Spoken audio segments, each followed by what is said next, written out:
السلام عليكم، ازيكم يا حبايبي؟ عاملين ايه؟ كل سنه وانتم طيبين. يا رب ايام كده تكون خير عليكم وسعد ان شاء الله كده، وايام تكون حلوه كده علينا كلنا ان شاء الله. بقى هنعمل بقى البسكوت اللي ايه بالمربى او اللي اسمه الباسكت فلاور. هو طريقته سهله وجميله وسريعه خالص. احنا دلوقتي هنعمل ايه؟ عيار. يعني انا دلوقتي هعمل لكم عيار واحد بس، انا هعمل مع نفسي عيارين. فالعيار الواحد عليه كوبايه زيت ونص كوبايه او ربع كوبايه لبن وبيضتين، وطبعا هنحط معاهم معلقتين لبن بودره برضو بيديله طعم حلو جميل، وهنحط برضو معلقتين نشا عشان النشا بقى اللي بيديله القرمشه، الحلوه هو ايه؟ النشا. هنحط معلقتين، وطبعا هنحط باكت بيكنج باودر هنحطه دلوقتي، وهنحط بقى ظرف كده فانيليا. وطبعا البيكنج باودر هو المعلقه الكبيره هي بمقام الباكو على بعضه، فاحنا هنحط ايه الباكو على بعضه ده ايه بمقام ايه البيكنج باودر كله، يعني معلقه. فاحنا دلوقتي خلاص عملنا المكونات الجافه وخلصناها، نحطها على جنب بقى، وهنبتدي بقى نشتغل في البيض والزيت وحبه اللبن دول مع برده كوبايه سكر هنجيبها دلوقتي، وهنحطهم بقى في الخلاط. دلوقتي بقى نحط السكر، كوبايه سكر، وهنحط بقى البيض بيضتين، ونحط كوبايه الزيت، وهنحط برده نص كوبايه اللبن، وهنحط بقى حبه صغيرين كده خل عشان بس البيض.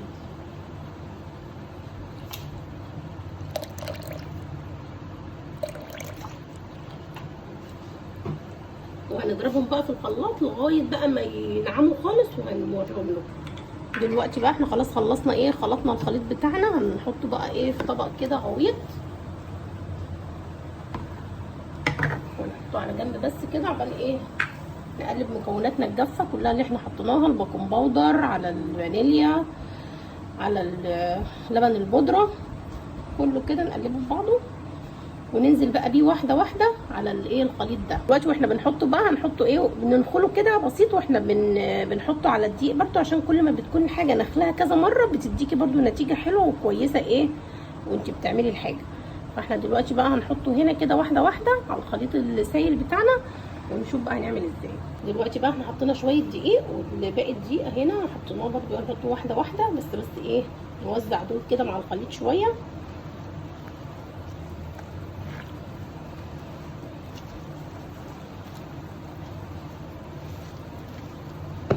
نحط بقى بقيه الايه الدقيق. دلوقتي احنا خلاص بقى خلصنا العجينه بتاعتنا اهي، هنسيبها بس تستريح بس ايه 5 دقايق كده عقبال بس ايه نجهز حشوتنا. عايزه تحشيها بقى مربى براحتك، عايزه تحشيها كرم. ودلوقتي طبعا انا بقى ايه هسيبها اهو ال5 دقايق بتاعتنا، واجهز بقى ايه زي ما انا قلت لكم اي حشوه انت عايزاها، بس انا هعملها بقى بالحشوه الاساسيه بتاعتها اللي هي ايه المربى. فانا هعملها بقى ايه اجهز المربى وهدهن الصينيه بتاعتنا وارجع لكم تاني. دلوقتي بقى احنا خلاص ايه قسمنا العجينه بتاعتنا نص كبير شويه ونص صغير، عشان النص ده اللي هنفرده في الصينيه، والنص ده اللي هنبشره فوق الايه الطبقه الاولانيه. وطبعا جهزنا المربى اهي زي ما انتم شايفين. ايه هحط دي في الصينيه افردها وارجع لكم تاني. دلوقتي انا بفردها اهو بالنشابه عشان تسهل علينا، ونحطها ايه في الصينيه، بس نعملها ايه مدوره كده عشان تيجي ايه على قد الصينيه كده، وتبقى مفروده ايه كلها ايه سمك واحد. دلوقتي بقى زي ما انتم شايفين فردناها في الصينيه، وكلها طبعا ايه بتطلع ايه سمك واحد، ونقعد نظبط كده من الجناب بس كده عشان تبقى ايه طالعه مظبوطه معانا. دلوقتي بقى هنحط المربى عليها. طبعا انت بتحطي المربى يعني اساسا بتتعمل بالمربى، بس يعني دلوقتي كان ممكن اي حد يختلف في الموضوع ده يعمل لك بالشوكولاته. انا طبعا واحد بحب الشوكولاته نعمل بالشوكولاته، الناس بتحبها بالكراميل، الناس بتحبها باي حشوه تانية. فهي ايه دلوقتي حسب بقى ايه الواحد هو عايز بيعملها، بس انا بحبها بالمربى فعملتها بالمربى عادي، لان ودي كمان وصفتها الاساسيه ان انت بتعمليها بالمربى. فانت طبعا بتفردي المربى حسب بقى ايه انت عايزه تكتري بتكتري، عايزه تحطي حبه صغيره بتحطي براحتك بقى، الحشوه دي براحتك انت.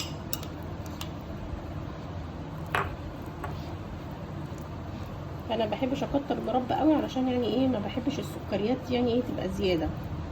هي مسكره والمربى مسكره، فهتبقى ايه سكريات ايه زياده قوي. فدلوقتي ايه خلاص كده احنا بقى حطينا المربى ووزعناها.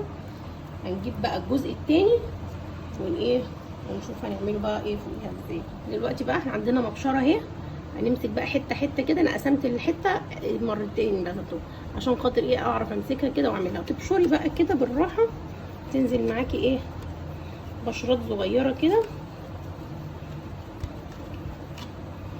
دلوقتي طبعا عماله بقى ابشر اهو في المبشره العجينه. طبعا المبشره دي بقى يعني خدت مني وقت جامد وتعبتني، فالمبشره الحديد احسن منها. يعني انا جايبه دي قلت ايه للحاجات اللي زي كده تبقى ايه مخصوص ايه للعجين والحاجات دي، بس متعبه بقى. يعني انا عايزه واحده بقى ايه حديد اللي هي ايه للحاجات الحلويات بقى والحاجات دي، لان دي شو بتاخد وقت جامد ازاي، لانها الفتحات بتاعتها مش حاميه قوي، فتلاقيها ايه ما بتبقاش حلوه قوي ايه في عمايل الحاجه. بس انتوا زي ما انتوا شايفين بقى اهو انا عملتها بشرتها بقت شكلها جميل بقى ومشرشر ازاي. اخر حته بقى هي الصغنونه دي مش هعرف اعملها، نقطعها حتت صغننه بقى ايه ونحطها. خلاص كده يبقى احنا كده خلصناها بقى زي ما انتوا شايفين جميله اهي. هنحطها في الفرن بقى على درجه حراره كده 180، مفيش ربع ساعه كده وهنلاقيها خلاص قربت تستوي. يعني ايه شويه كده ونوطي عليها برده. دلوقتي الصينيه بتاعت الباست فلاور اهي طلعت وبقت جميله، شكلها تحفه زي ما انتوا شايفين وجميله ازاي، وشايفين النقراشه بقى بتاعتها عامله ازاي. دلوقتي بقى نقطعها مع بعضينا ونشوف بقى. دلوقتي بقى زي ما انتوا شايفين قطعناها اهو، شايفين جميله ازاي وتحفه وتسويتها حلوه وفي منتهى الجمال، وطعمها طبعا مفيش بعد كده. دلوقتي بقى لو عجبكم الفيديو لايك وشير واشتراك في القناه، وفعلوا الجرس بقى عشان يوصلكم كل جديد، واشوفكم دايما على خير ان شاء الله. والسلام عليكم ورحمه الله وبركاته.